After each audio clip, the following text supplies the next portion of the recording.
हरे कृष्णा। जय श्री हरि। ओम नमः शिवाय।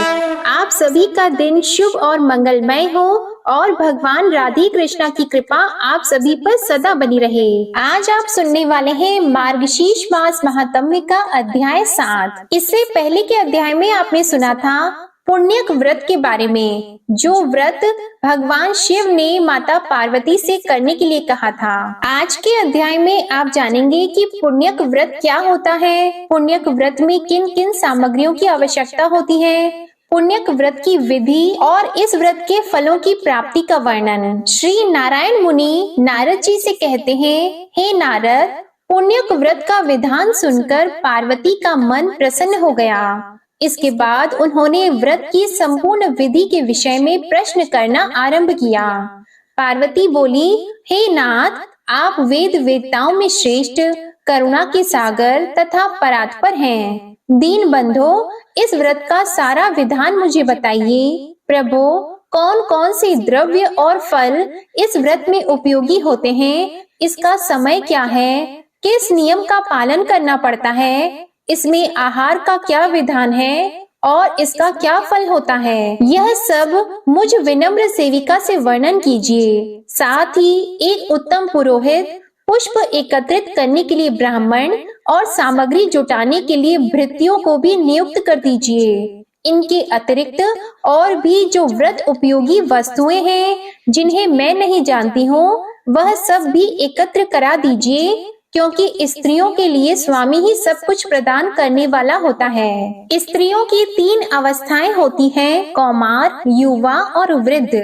कौमार अवस्था में पिता, युवावस्था में पति और वृद्धावस्था में पुत्र सब तरह से पालन करने वाले होते हैं। हे प्राणनाथ, आप तो सर्वात्मा, ऐश्वर्यशाली, सर्वसाक्षी और सर्वज्ञ हैं। अतः अपनी आत्मा की निवृत्ति का कारणभूत एक श्रेष्ठ पुत्र मुझे प्रदान कीजिए। भगवान, यह तो मैंने अपनी जानकारी के अनुरूप आप जैसे महात्मा से निवेदन किया है।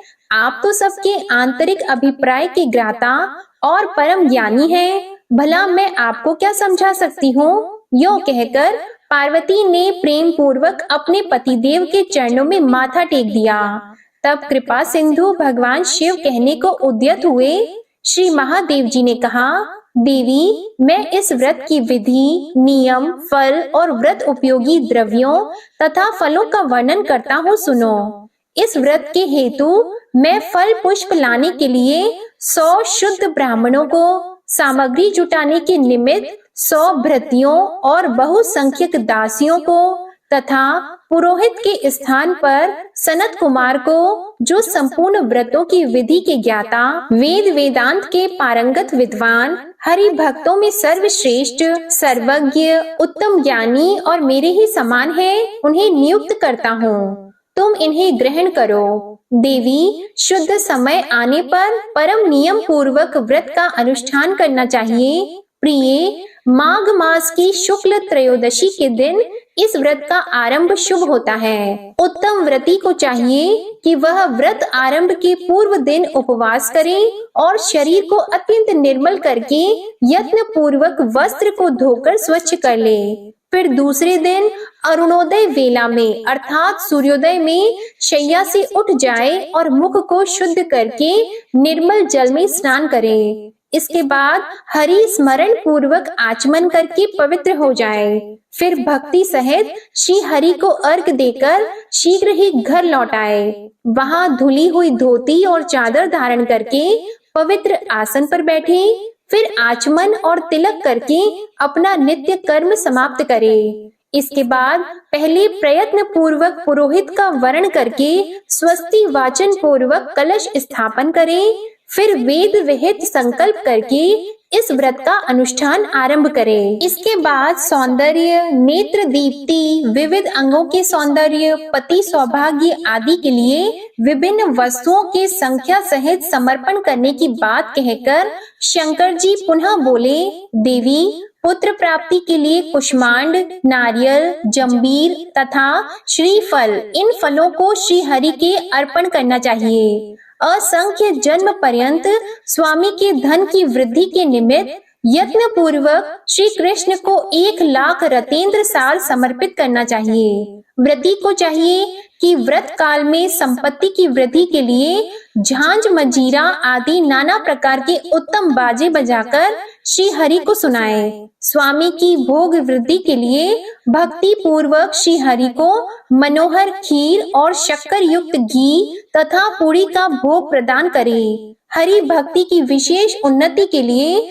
स्वेच्छा अनुसार सुगंधित पुष्पों की 1,00,000 माला जो टूटी हुई न हो भक्ति पूर्वक श्री हरि को अर्पित करनी चाहिए। हे दुर्गे, श्री कृष्ण की प्रसन्नता प्राप्ति के हेतु नाना प्रकार के स्वादिष्ट एवं मधुर नैवेद्यों का भोग लगाना चाहिए। सुव्रते, इस व्रत में श्री कृष्ण को प्रसन्न करने के लिए भक्ति सहित तुलसी दल से संयुक्त अनेक प्रकार के पुष्प निवेदन करना चाहिए। व्रती को चाहिए कि वह व्रत काल में जन्म जन्मांतर में अपने धन धान्य की समृद्धि के लिए प्रतिदिन 1,000 ब्राह्मणों को भोजन कराए। देवी, प्रतिदिन पूजन काल में पुष्पों से भरी हुई 100 अंजलियां समर्पित करें तथा भक्ति की वृद्धि के लिए 100 बार प्रणाम करना चाहिए। सुव्रते, व्रत काल में 6 मास तक हविष्यान, 5 मास तक फलाहार और 1 पक्ष तक हवि का भोजन करें तथा 1 पक्ष तक केवल जल पीकर रहना चाहिए। अग्नि देव के लिए 100 अखंड रत्न दीपों का दान करना चाहिए। रात्रि में कुशासन बिछाकर नित्य जागरण करना उत्तम होता है। देवी, इस प्रकार व्रत के भली भांति पूर्ण होने पर तदंतर व्रत उद्यापन करना चाहिए। उस समय 360 डलियाएं जो वस्त्रों से आच्छादित तथा भोजन के पदार्थ, यज्ञोपवीत और मनोहर उपहारों से सजी हुई हों, दान करनी चाहिए। 1,360 ब्राह्मणों को भोजन तथा 1,360 तिल की आहुतियां देने का विधान है। फिर व्रत समाप्त हो जाने पर विधि पूर्वक 1,360 स्वर्ण मुद्राओं की दक्षिणा देनी चाहिए। इसके अतिरिक्त व्रत समाप्ति के दिन दूसरी दक्षिणा भी बताऊंगा। देवी, इस व्रत का फल यही है कि श्री हरि में भक्ति दृढ़ हो जाती है। श्री हरि के सदृश तीनों भुवनों में विख्यात पुत्र उत्पन्न होता है और सौंदर्य, पति सौभाग्य, ऐश्वर्य और अतुल धन की प्राप्ति होती है। महेश्वरी, यह व्रत प्रत्येक जन्म में समस्त वांछित सिद्धियों का बीज है जिसका मैंने इस प्रकार वर्णन किया है। अतः देवी, तुम भी इस व्रत का अनुष्ठान करो। हे साध्वी, तुम्हें पुत्र उत्पन्न होगा। यो कहकर शिवजी चुप हो गए। श्री नारायण कहते हैं, नारद, इस प्रकार व्रत के विधान को सुनकर दुर्गा का मन प्रसन्नता से खिल उठा। इसके बाद उन्होंने अपने स्वामी शिवजी से दिव्य एवं शुभकारिणी व्रत कथा के विषय में जिज्ञासा प्रकट की। श्री पार्वती जी ने पूछा, नाथ, यह व्रत तथा इसका फल और विधान बड़ा ही अद्भुत है। भला किसने इस व्रत को प्रकाशित किया है? इसकी श्रेष्ठ कथा का वर्णन कीजिए। श्री महादेव जी बोले, प्रिय, मनु की पत्नी शतरूपा जो पुत्र के दुख से दुखी थी, ब्रह्मलोक में आकर ब्रह्मा जी से बोली। शतरूपा ने कहा, ब्रह्मा, आप जगत का धारण पोषण करने वाले तथा सृष्टि के कारणों के भी कारण हैं। अतः आप मुझे यह बताने की कृपा करें कि किस उपाय से वंध्या को पुत्र उत्पन्न हो सकता है, क्योंकि ब्राह्मण, उसका जन्म, ऐश्वर्य और धन सब निष्फल ही होता है। पुत्रवानों के घर में पुत्र के बिना अन्य किसी वस्तु की शोभा नहीं होती। तपस्या और दान से उत्पन्न हुआ पुण्य जन्मांतर में सुखदायक होता है, परंतु पुत्र पिता को इसी जन्म में सुख, मोक्ष और हर्ष प्रदान करता है। निश्चय ही पुत्र पुत्र नामक नरक से रक्षा करने का हेतु होता है। ब्राह्मण, आप पुत्र ताप से संतप्त हुई मुझ अबला को पुत्र प्राप्ति का उपाय बता दें, तभी कल्याण है। अन्यथा मैं पति के साथ वन में चली जाऊंगी। आप प्रजा को धारण करने वाली पृथ्वी, धन, ऐश्वर्य और राज्य आदि ग्रहण कीजिए, क्योंकि तात हम दोनों पुत्रहीनों को पुत्र के बिना इन सब से क्या प्रयोजन है। साक्षात ब्रह्मा जी से यो कहकर शतरूपा फूट फूट कर रुदन करने लगी। तब उसकी ओर देखकर कृपालु ब्रह्मा जी ने कहा, ब्रह्मा जी बोले, वत्से, जो समस्त ऐश्वर्य आदि का कारण रूप संपूर्ण मनोरथों का दाता तथा शुभ कारक है, उस सुखदायक पुत्र प्राप्ति के उपाय का वर्णन करता हूँ, सुनो। सुव्रते, माघ मास के शुक्ल पक्ष की त्रयोदशी के दिन शुद्ध काल में सर्वस्व प्रदान करने वाले श्री कृष्ण की आराधना करके इस उत्तम पुण्यक व्रत का अनुष्ठान करना चाहिए। कण्व शाखा में इस व्रत का वर्णन किया गया है। इसे पूरे वर्ष भर तक करना चाहिए। यह सारी अभीष्ट सिद्धियों का प्रदाता तथा संपूर्ण विघ्नों का विनाशक है। व्रत काल में वेदोक्त द्रव्यों का दान करना चाहिए। शुभे, तुम भी इस व्रत का अनुष्ठान करके विष्णु के समान पराक्रमी पुत्र प्राप्त करो। ब्रह्मा जी का कथन सुनकर शतरूपा ने इस उत्तम व्रत का अनुष्ठान किया, जिससे उन्हें प्रिय व्रत और उत्तानपाद नामक 2 मनोहर पुत्र प्राप्त हुए। देवहूति ने इस पुण्यप्रद एवं शुभ पुण्यक व्रत को करके कपिल नामक पुत्र प्राप्त किया, जो सर्वश्रेष्ठ सिद्ध तथा नारायण के अंश से प्रकट हुए थे। शुभ लक्षणा अरुंधति ने इस व्रत को करके शक्ति को पुत्र रूप में पाया। शक्ति पत्नी को इस व्रत के पालन से पराशर नामक पुत्र की प्राप्ति हुई। अदिति ने इस व्रत का अनुष्ठान करके वामन नामक पुत्र प्राप्त किया। ऐश्वर्यशालिनी शची ने इस व्रत को करके जयंत नामक पुत्र को जन्म दिया। इस व्रत के करने से उत्तानपाद की पत्नी ने ध्रुव को और कुबेर की भार्या ने नल कुबर को पुत्र के रूप में प्राप्त किया। इस उत्तम व्रत के पालन से सूर्य पत्नी को मनु तथा अत्रि पत्नी को चंद्रमा पुत्र रूप में मिले। अंगिरा की पत्नी ने भी इस उत्तम व्रत का अनुष्ठान किया था, जिसके प्रभाव से उनके पुत्र बृहस्पति हुए, जो देवताओं के आचार्य कहलाते हैं। भृगु पत्नी ने इस व्रत का पालन करके शुक्र को पुत्र रूप में प्राप्त किया, जो नारायण के अंश और समस्त तेजस्वियों में परमोत्कृष्ट हैं। ये ही दैत्यों के गुरु हुए। देवी, इस प्रकार मैंने तुमसे व्रतों में उत्तम पुण्यक व्रत का वर्णन कर दिया।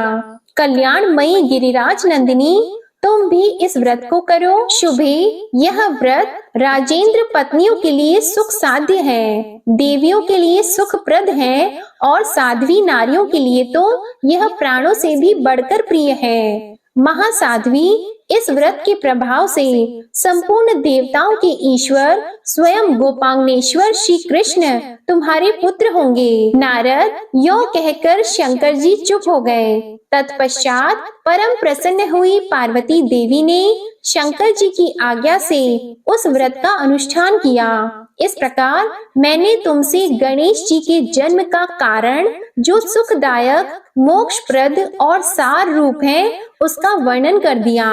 अब और क्या सुनना चाहते हो? इसके बाद देवर्षि नारद ने मुनि नारायण से जो भी प्रश्न किया, उसका वर्णन आप अगले अध्याय में सुनेंगे। अब आप सुनिए श्री कृष्ण चालीसा पाठ। बंशी शोभित कर मधुर, नील जलद तन श्याम, अरुण अधर जनुबिंब फल, नयन कमल अभिराम, पूर्ण इंद्र अरविंद मुख, पीतांबर शुभ साज, जय मनमोहन मदन छवि, कृष्ण चंद्र महाराज।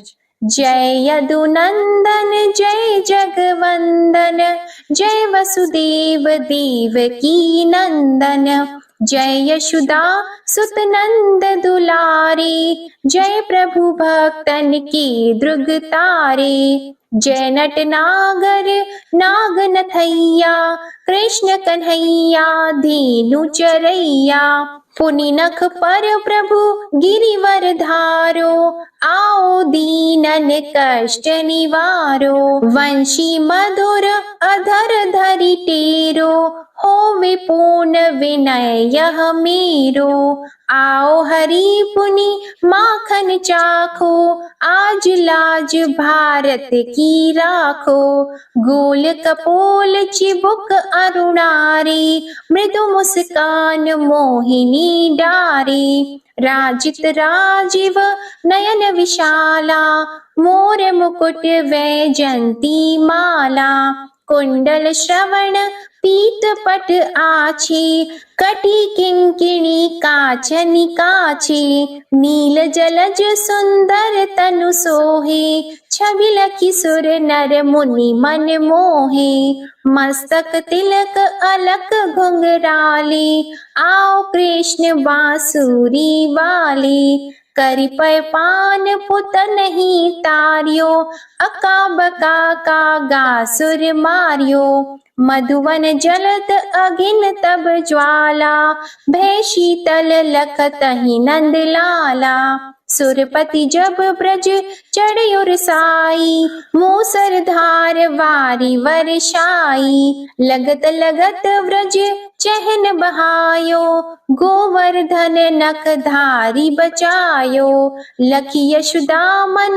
भ्रम अधिकाई, मुख मंद 14 भुवन दिखाई, दुष्ट कंस अति उधम मचायो, कोटि कमल जब फूल मंगायो, नाथी कली यहीं तब तुम लीन है, चरण चिन्ह दे निर्भय कीन है, करि गोपिन संग रास विलासा, सबकी पूर्ण करि अभिलाषा, केतिक महा असुर संहार्यो, कंसहि केस पकड़ी दे मारियो, मात पिता की बंदी छुड़ाई, उग्रसेन कह राज दिलाई, महिषी मृतक छहो सुत लायो, मातु देव की शोक मिटायो, भौमासुर मुर दैत्य सहारी, लाए 10 सहस कुमारी, देवी मही तृण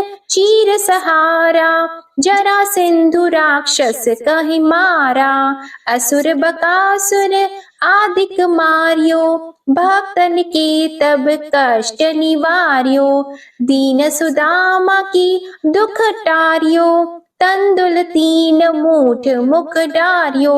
श्री कृष्ण चालीसा समाप्त होती है। प्रेम से बोलिए भगवान श्री कृष्ण की जय। आपको आज की कथा पसंद आए तो वीडियो को लाइक करिएगा, शेयर करिएगा, कमेंट में भगवान श्री कृष्ण की जय लिखिएगा और चैनल को भी सब्सक्राइब करिएगा। इसी के साथ आज आप हमारे चैनल पर माता अन्नपूर्णा की व्रत कथा और संतोषी माता की व्रत कथा भी जरूर सुनिएगा। जय श्री राधे कृष्णा।